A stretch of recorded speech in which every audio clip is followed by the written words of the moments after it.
The stage is yours, Mary Beth. Take it away. Well, thank you so much. I really appreciate it. I'm really grateful to be here with Stu Kent, and I am an author who's been around the Stu Kent community for a while. This is my third time at ProfCon as a professor teaching, so I'm really looking forward to sharing this today. So welcome to you, and please do use the chat. If you have questions, Virgil would love to answer them. He's working with Abby behind the scenes to make this a great experience for you. So I want to help you learn how to write cases. That's the object of this workshop today. And so when I talk about mobile marketing cases, those are going to be my examples. If you've been teaching using this mobile marketing textbook, great. And if you're teaching digital marketing or other classes, you can apply this as well. So that's the whole point of today. So welcome, and let's go learn something now. Okay.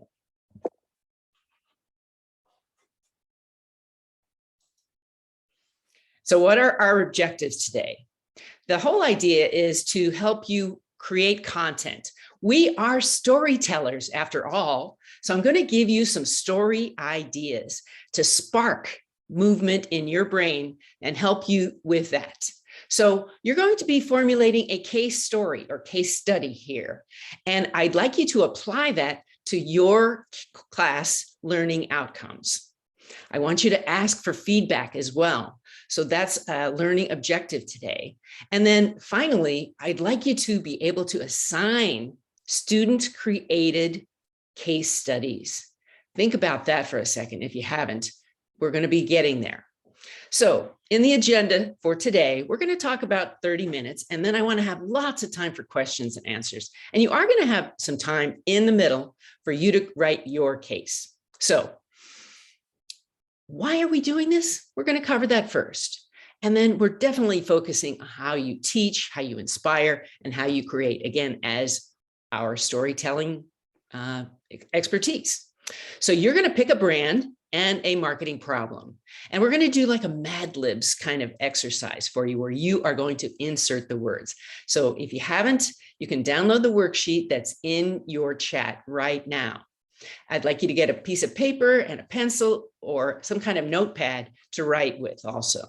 I'm going to give you some examples of some of the brand new, never before released mobile marketing cases for fall of 22. And then I'm going to help you to learn how to assign this exercise to your students and help them build confidence along the way.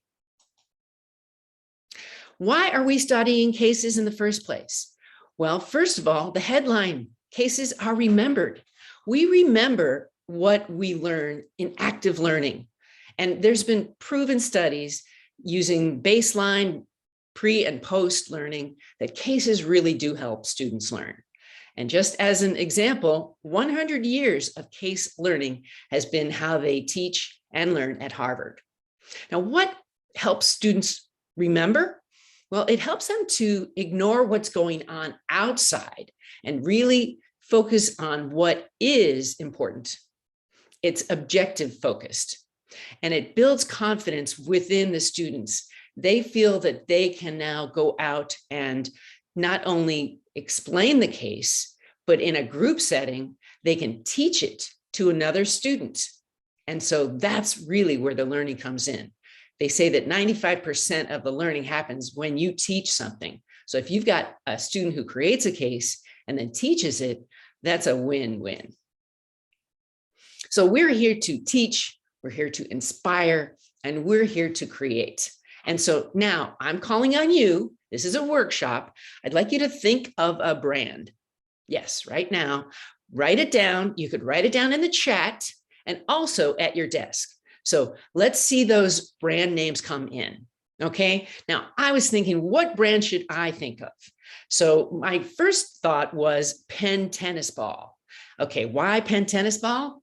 Because right now I'm squeezing a tennis ball. If you can see, I am wearing a cast and I have a broken wrist. And so the Penn Tennis Ball has been forefront in my mind. So I'm going to use this as an example.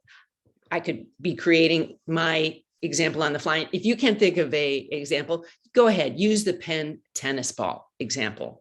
And so if I was going to create I would first want to look at my course learning outcomes. And one of my outcomes might be to exhibit understanding of mobile marketing strategy. So that's one of my written course learning outcomes.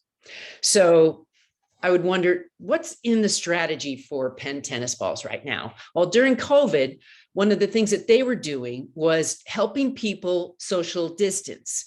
And they were saying in their social, in their branding, that tennis is a great sport for social distancing. So I would start talking about maybe a story behind how the tennis industry is growing during this season and why Penn is going to break out.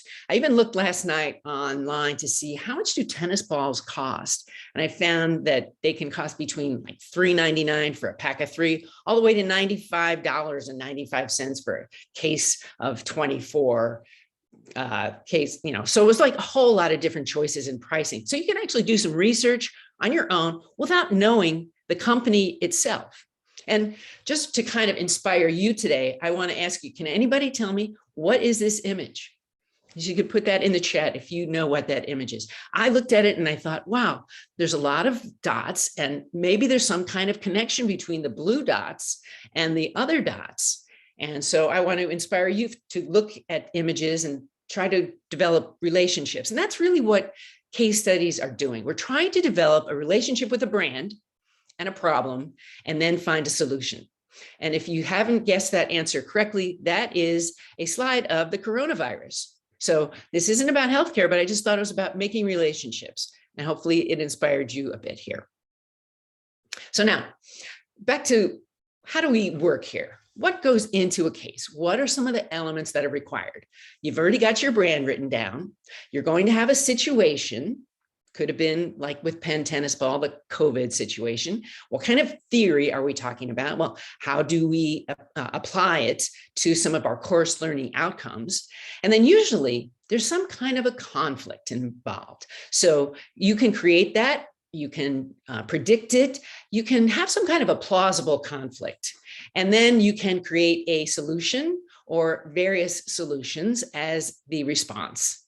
You don't necessarily need a solution, but I believe it's easier to do that when you're first getting started. So create maybe 2 or 3 possibilities. And I'll give you another example in just a minute. Now, you also need questions. Questions help you to kind of learn what to focus on. And students will have trouble with the questions in the beginning, but you'll help them along the way. And so I'm going to ask you, if you want to submit your draft to me, I'm going to give you my email at the end so you can show me what you've already done so far, and I'll give you some feedback on that. And again, professor feedback will be helpful when you're having your students write your case. Okay, so we're going to make this a fun thing. We're going to call it Mad Libs for case studies. Just thought of this a few weeks ago when I was preparing for this. So I created an example. Now here's our brand. It's a Gillette women's razor, and you've got a blank, your descriptive adjective. So this is what's on your worksheet. So when you download this worksheet from the chat, you'll find this as kind of an example. How do you do this Mad Libs thing? So you can have this after today. So what's the problem? Well, I call it, let's think of a problem. How about disintermediation, which is like in what it is removing levels in the supply chain. And then there might be some visible marketing activity, like there could be a supply chain shortage. So this is starting to be a story. Can you feel it? So what can be done about that? Well, here are some 3 possibilities, and you're writing this in your head right now. And in a minute, I'm going to ask you to kind of fill this out, and I'm going to give you some time to do that. So these are my potential solutions. Move the products around faster, and that could help the supply chain shortages to get things distributed better. The second could be, we could serve ads on our device or on our digital marketing to known users. So those who are really needing that product, they can get it faster. And the third could be, I'm just going to serve, let me see what that says here. blank on my screen, just a second. So anyway, there's three potential solutions. And then what are the results going to be? Well, the results you want could be something like a happy customer, a KPI that says so many purchases, et cetera. So those could be your results. Okay, so now I'm going to give you about 30 seconds to write out your Mad Lib in your case study. So go. Virgil, can you time me on this? Yes, I will.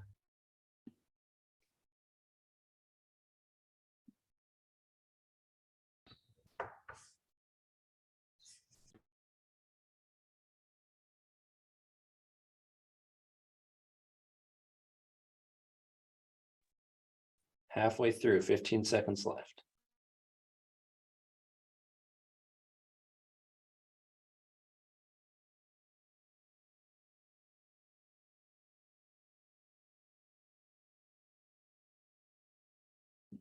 You can turn this in later and I'll give you some feedback on it.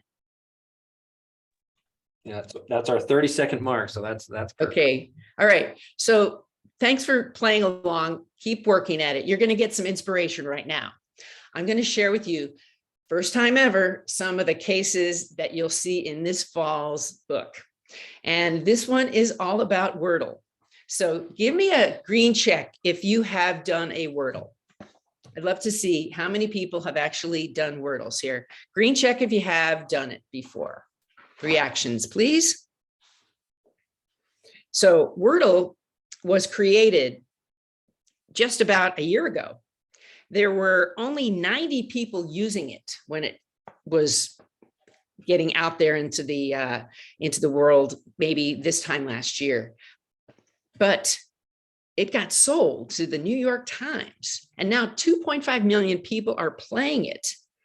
So my co-author, Kristen Scheel, is speaking tomorrow at, I believe it's 2:00. She created this meme. And so this is one of the memes in our textbook. It says, when I haven't done today's Wordle and someone, da, da, da, da, da. So there is a lot of fun in this game. And one of the things that's interesting, it's a mobile website. It's not an app. But why do so many people play it? Because it's so simple. That's right. There are no distractions. There's no notifications. It's only one game a day, and everybody gets the same word. So if you haven't played it yet, you might have fun playing this. So in this case study, we ask a few questions that are marketing related and digital marketing related and mobile marketing related. And I think you'd had fun with playing this game, as I do. And now for the second case. This is about proximity and geolocation. This is Nivea's son, and it's from Brazil. So here's the story. In Rio de Janeiro, child safety is a concern. And so this company decided to give moms a chance to feel safe, not only with their skin of their child, but also at the beach. So the benefit for a user is to protect the sun screen, as well as set an alert on your phone so you know if your child is within a certain distance. As you can see, the mom downloads the app to her phone, she sets the perimeter, and then she continues reading her magazine until she gets an alert, and then she finds her kid a few steps away or whatever. And this band is reusable, so that's a bonus. This has been an award-winning case. It's a great story about how proximity marketing and geolocation are useful for a brand. Hope you enjoy the experience of that as well here. And it's an easy to teach case. Now, coming back for year 2 is Disney Plus. We've updated this case. Why? Because people like talking about streaming, and most streaming happens on mobile. Now, on the left, we see all the competitors with a price range, and you can see it's a crowded space. How has Disney Plus been successful through the pandemic?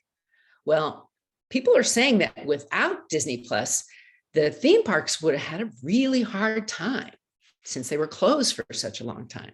And on the right, you can see a chart that shows by country what Disney Plus was open to over the year. So you can see how that growth has maintained. It was the #1 streaming app in November of 2019, and all the way through May of 22 has been the #1 streaming app. So students like talking about streaming. They like comparing the prices. They like talking about potential ads that we may be seeing in the fall and next year on some of these channels. And so it's a really good conversation starter for students. So I hope you enjoy this case as well. Next, I'd like to talk about shopping from home on things like furniture. And so IKEA allows you to shop on your phone as if you were there. Now, there are other companies that are doing this, but I think IKEA has done this really well. And they're a Swedish-based company. They've been able to do 3D immersion of more than 2,000 products into your space, into your place. And what does this do? Well, it allows for virtual sharing. It allows for direct purchasing right from their website, and it gives them an edge over other furniture companies who don't have this feature. So the benefit, I think, for IKEA is I think they get fewer returns on their product. And so it's a really positive experience. You never need to leave your home to shop for furniture again. So I hope that you enjoy teaching this case. And there's some good questions that you'll see in our case as well. Okay, now here is a little bit of theory and a little bit of case. The left hand is, you probably recognize Maslow's theory of needs. And we, in our authors, created a little bit of an addition to that. We added connectivity to the baseline. We believe that this is a really important factor with mobile marketing, and it does help connect everybody. So you might want to give me a comment on that. But the case is about a fintech company and how they were able to do some pre and post analysis on whether or not their downloads were effective. So a marketing research company out of North Carolina did a study, and what they took was they put a moving billboard on top of a rideshare company. And that moving billboard scraped the people in the area and got their information, whether they downloaded, whether they actually saw the ad, and they were able, and so this is from like 50 feet above this image in the middle. This was done in New York City, and there were 270,000 people in the study. So basically, it's talking about geolocation and how can an app be effective?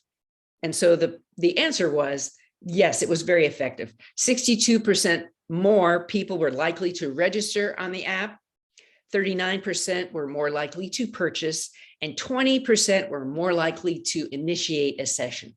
So this brings digital marketing and analytics together into a geolocation case that talks very highly for this this marketplace. We're needing cases like this. So you've got really solid numbers to work with in this case. This isn't one you can actually make up on the fly, but I believe you'll be able to teach this one. And we have a video in our Stu Kent handbook now that gives more detail on this and other cases on geolocation. And now for our final. This is Domino's Pizza. You know, they dominate mobile. Almost every year I've got a Domino's case, and this one just made me smile because of its simplicity. In the first panel, basically you're adding your toppings with a red or a green check. And in the middle, you've got a flaming pizza, which just made me laugh.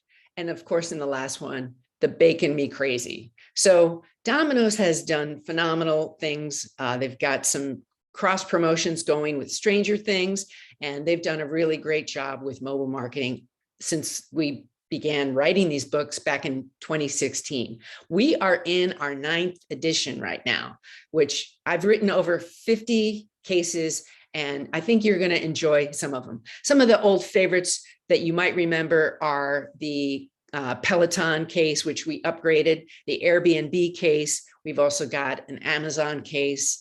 And this year we also added a Spotify Wrapped and Duolingo and some other cases, Clubhouse. There's some other ones that I think you're really going to like. Okay, so yeah, social audio, thought that was a good category for mobile marketing. Okay, so now we're bringing this down to you. Okay, we're going to shift. So we're going to now have, instead of you creating the case, we're going to turn this around, flip it, and the students are going to be the case creators. When you tell students that they're going to create a case, their brains are going to go on fire. This is what they need to do. They need to pick a brand, okay, or an app, if that's easier. They need to do a SWOT analysis, okay, and that'll help them determine what good objectives they're going to create. So one outcome could be applying a new mobile strategy for TikTok. So if they can't think of something, you can give this as an example to them. And I think they'll go right from that. So you should approve the topic. That'll help them feel confident that they selected the right brands. And then they have to really have they have to like the brand. That's really going to help them. And then they'll be able to take that and go with a story, create a story. Now, these don't have to be long cases. Some of us have done 20 and 30 page cases. These can be short cases. They don't have to be long ones. So what you can do and give them some suggestions is to say, well, here could be some outcomes or what you want the learner to have as a result of hearing your story, hearing your case. And so you are encouraging them and giving them suggestions. And then you want them to, again, focus on the results. You want to help them to get down to what is the noise versus what is important to know. Stories make it easy to remember, and you want to focus on what the results are. You want them to remember the results, right? So you may be asked to help them give some suggestions, like what would be a viable solution to my problem that I'm facing. So maybe you can give them a couple of choices, or maybe they come with 5 choices and you pick 1 or 2 of those between viable ideas. Now, I know you're still thinking about your case that you're writing and how you can improve it as I'm saying these words. So that's great. So your case is in a draft stage. You're still working on it. You're getting ideas. And thank you for just continuing to improve that, because I want to see what you wrote in a bit. So I'm going to be around all day to look at your ideas. Okay, so now this is the tougher part. How do you create the case questions and relate them to the theory? So you go back to your objective and you try to think about what would be a good question that I covered in the story that's related to the theory, okay? And then ask a question related to that. And it could be a how, it could be a what, it could be a why, it could be a give another example of another business that has this same situation. That's always a question that I ask, because maybe they're thinking of a different industry and that would help them to connect the theory not only to one example, but to several. And then here's one of the things: you can give rewards for the best cases in your class. Now, I've been doing case writing for 5 years with a national competition, and I have been a winner for the last several years with cases that are long cases. But I really enjoy writing short and long cases. There's recognition in being published for your cases. And so you could give awards to your students who write the best cases. And again, I mentioned earlier that they could teach these cases to each other in a group type setting. And for your cases, the ones that you're writing right now and submitting, these could be cases that we will have in next year's 10th edition of Mobile Marketing Essentials with your name as in the credit, okay? So when you submit your draft to me, I would love to be able to credit you for the inspiration and writing these case studies. So I want to say thank you for your attention today. And I was really, really excited to present. I want to hear your questions. I'd love to see your examples. What challenging questions do you have about writing your own cases and also about teaching case writing in any subject to your students. Thank you so much for being here. I really appreciate it. Awesome. Thank you, Mary Beth. That was excellent. I know there was a lot of activity in the chat. A couple questions that we had that we'll start on now while we wait for some more questions to come in. First, what is the case study competition that you mentioned that you participate in, and how can they access that? It's called the Jacobs Clevenger Case Study Competition. It's a national competition, and they award prizes to the top 3 cases every year. It's put on through DePaul University. My former professor, Steve Kelly, and a few other people who actually have been doing this. If I'm selected this year, the event is in person in San Antonio. But I can give you information on Jacobs Clevenger. It costs nothing to enter the competition. And the application deadline is usually May 30th. So you'll be working on your case for next year. Thank you for asking. That's a great question. Awesome. And we put your LinkedIn and your email in the chat for people to connect with you that have questions about that, or want to show you their work on their case studies. Another question, how frequently do you recommend using case studies in a course? Is it once a week, once a month? It really depends on whatever class it is you're teaching. So if you're teaching something that's got a lot of content already, then it might not need as much. With mobile marketing, we're the only textbook that's out there on mobile marketing. So we felt that case studies would be really important because there just isn't a lot of content. So for this, every chapter has 3 to 4 to 5 case studies in it. So I think depending on the content of what it is you're teaching, you can decide if you want short or long cases.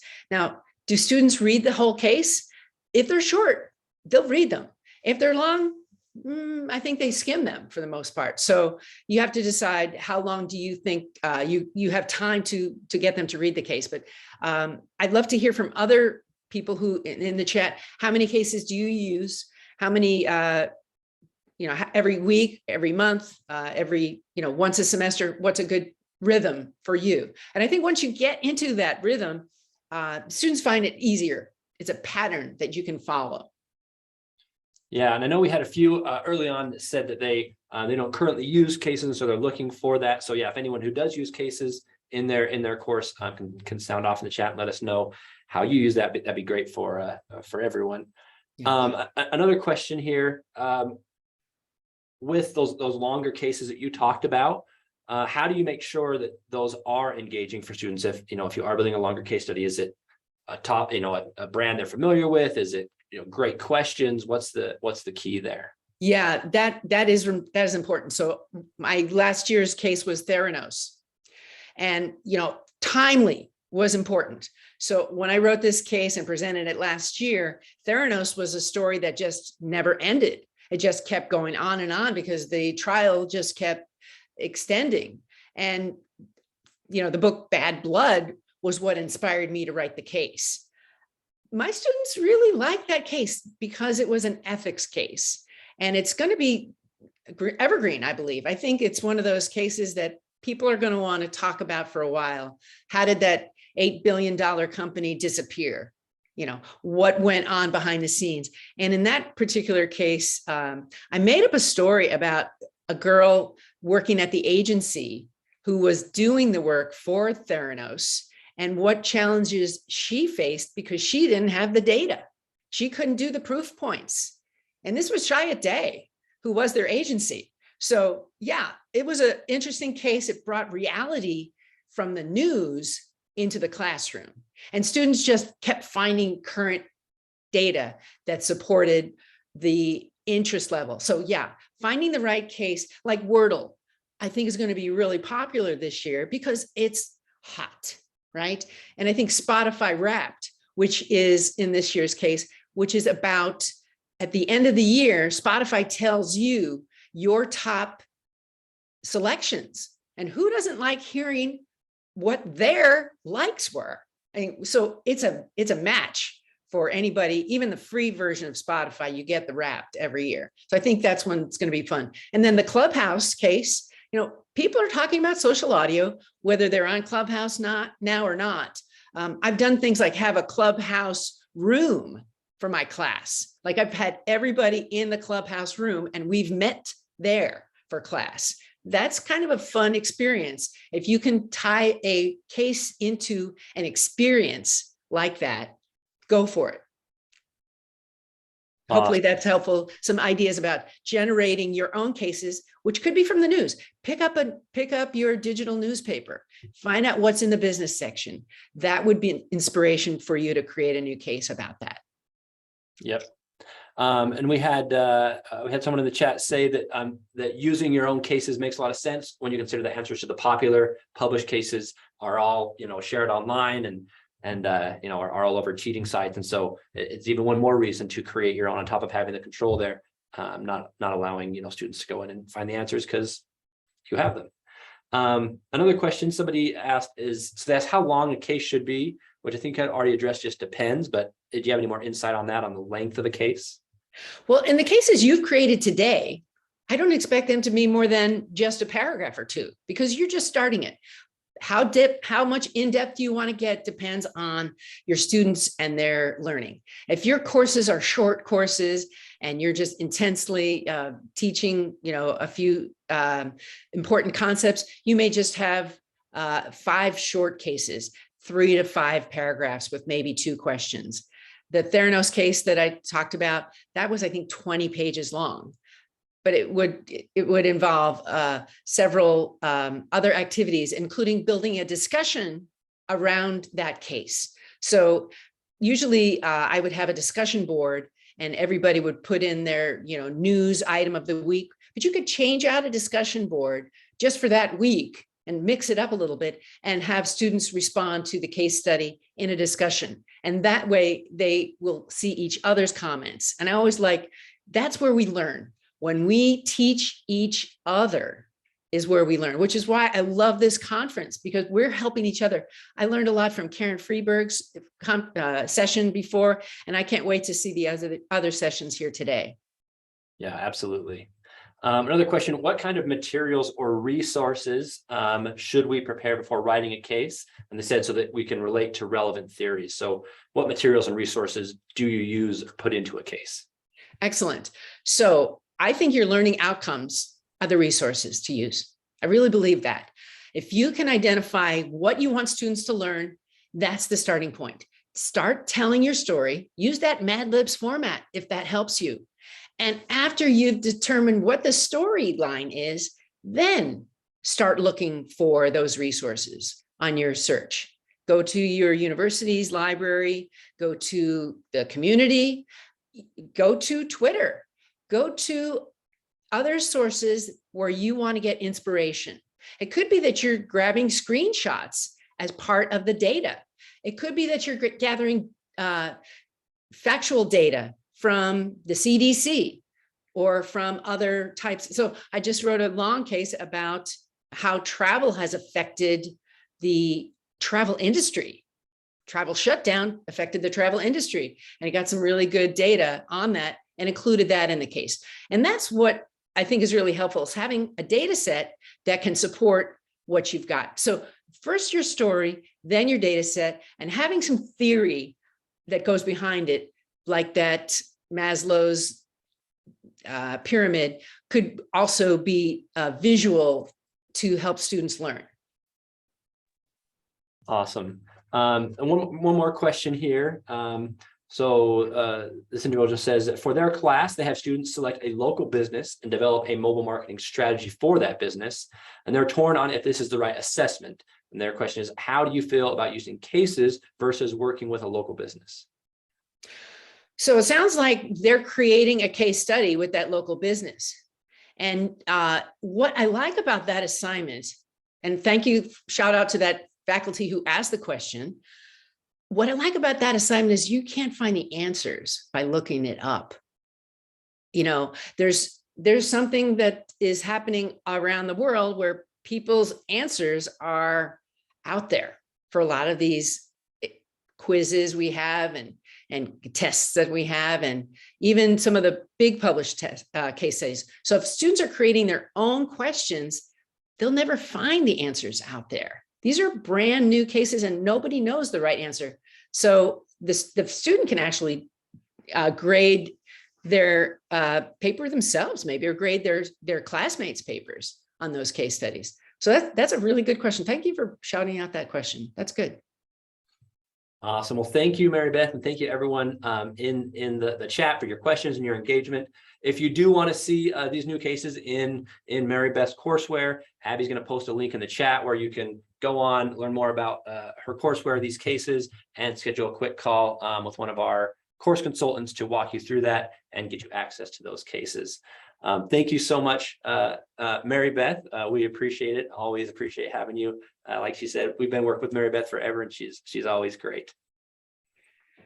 From sunny San Diego, it's really great to be here. Thank you so much for the invitation. I'll look forward to next year's. I've already done the survey. Hint, hint, I'm looking for Jackson Hole.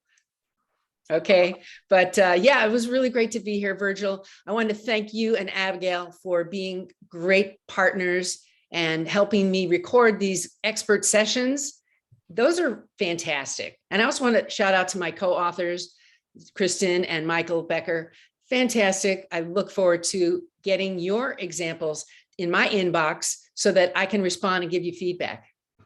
Yep, and Kristen is speaking, I think, tomorrow as well, so you can check out hers.